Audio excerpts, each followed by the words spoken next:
You want to know what tools you need for successful magical practice? Watch this video to find out. First off, I'm going to explain to you what kind of tools we need and what others that we can do without. Then I will give you the 2 best tools that you need for your magical practice to have success in it consistently, and they're not what most people think. I can guarantee you that. And I will list all the tools that I have used in the past and that I continue to use even today to produce consistent results for myself and for my clients. Now let's jump right in, but before we do that, I would like you to tell me, what is the most important tool in your magical practice? Let me know your answer in the comment section. I'm excited to hear it. I remember being a beginner many years ago and starting to research magic, wanting to learn magic, and of course if you go and research the most powerful grimoires ever, there are high chances that you will come across the Key of Solomon. And I remember coming to a passage where it said something along the lines that the wand should be of hazel and it should be cut from a tree which is virgin, and that means that it's 1 year old. Also, that the cut should be in one stroke, done on the day of Mercury at the hour of sunrise, which is the hour of Mercury. And I remember thinking, well, that's that gone out of the window. I mean, it's just overwhelming for any beginner to try to actually manifest that. Let's all be honest here. And I just kept on with my studies, and one thing led to the other, and I started practicing magic. At some point I was summoning spirits, making petitions and a temple, all through my mind, and getting results. So it's good to practice rituals, it's good to summon spirits, it's good to petition them, but it's better to get results out of them. So I was getting results and manifestations, and of course the success wasn't as consistent as I am now. I mean, after all, I was a beginner. But I realized that we can really practice magic using our mind alone. Like, everything can be done through the mind. And of course now there's this huge trend with path working, so on and so forth. Whereas at that time, it wasn't, I just wasn't aware of it. Maybe it existed, I just wasn't aware of it. And just, one thing clicked in my mind after the other, and I started using my mind in, unconventional ways, and it just worked. And that made me realize that really we don't need any physical tools. However, that didn't keep my practice from evolving into the physical world, using actual real world tools and implements, so on and so forth. But when you think about it, really, and what I had at that time were 2 tools. The most important tools that I think any serious magician, practitioner, or spiritual person should have in their toolbox. And incidentally, these 2 tools are harder to acquire than the lion's skin belt, and they are a clear mind and a clean heart. So this is very important, especially when we live in the age of distraction and so much negativity being poured into our realities on a constant basis from all sides, all directions. This is what makes them really hard, and that's why I think really many people struggle to find success in magic. It's because they think it's all about the implements, they think it's all about the conjuration or the materials, whereas before we have all that, we have to be someone who's ready. We have to prepare our body, our heart, our soul to actually practice magic. So I think these are the most important tools that really make or break any ritual. You can have all the implements, the right timing, the incense, everything else, but if you don't have these tools handed down and under control in your toolbox that you can just pull them out and use them, you are bound to fail. That's why most people out there, their practice is basically hit and miss. And it's sad that many people accept it as a reality that magic should be hit and miss. But there are many, many, many elements that go into having a successful and consistent magical practice. Now, as I told you before, at some point I was practicing in my mind alone, but that set me up for success when my practice moved into the real world.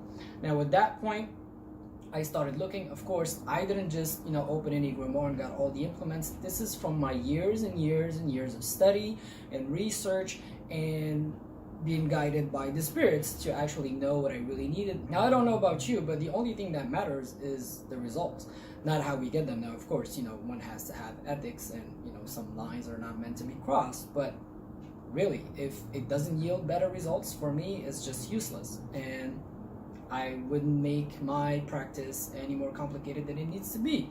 So as long as I was getting results consistent each and every single time, and now I'm doing it professionally for others, that's really all that matters. And I've done that with a few basic tools, which I'm going to list to you as promised. But before I do that, give this video a thumbs up and subscribe to the channel for more practical content.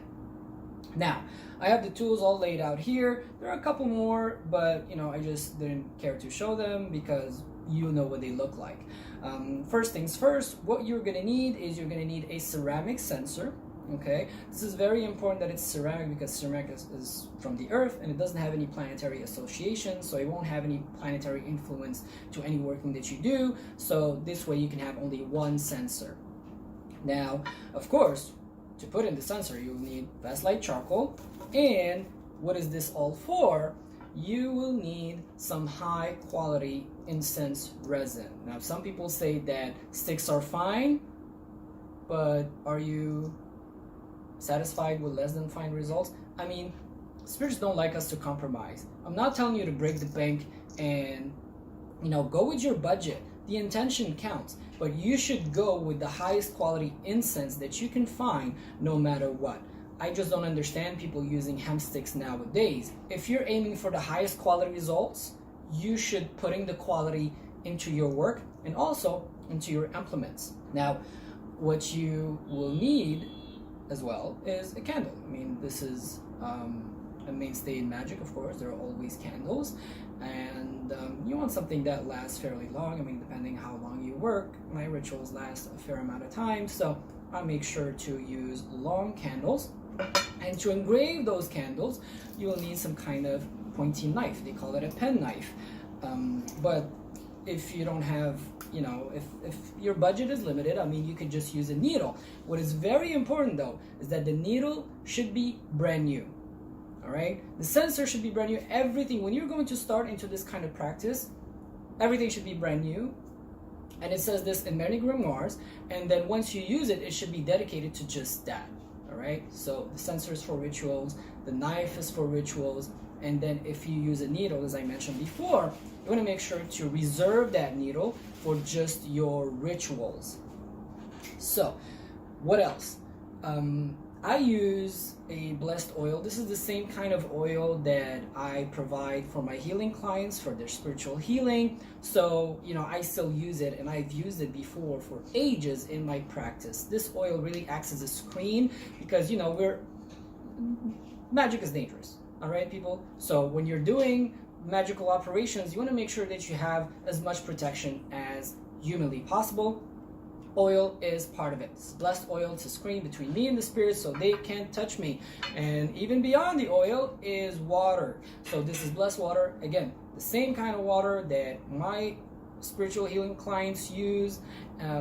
But yeah, this water I have extensively tested, and that's why I know it works. And of course, I still use it until this day for each and every ritual. I make sure that my whole body is purified using this blessed water here to avoid any problems, really.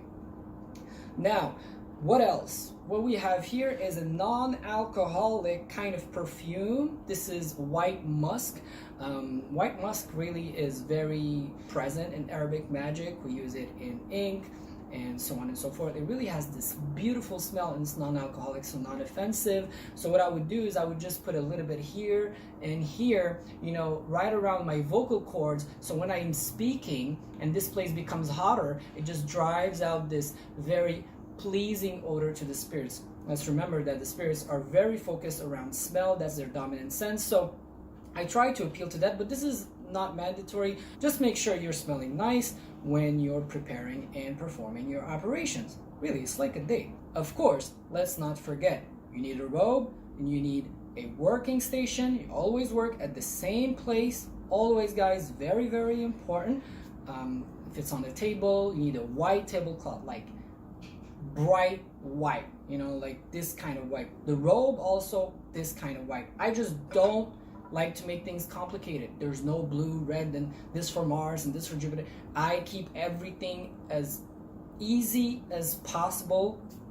Of course, now as I said before, I moved to professional side of things, and that calls for other preparations. But if you're practicing for yourself, this is literally all you need. So yeah, you've seen it all. No fancy hats, belts, shoes, or swords, or whatever.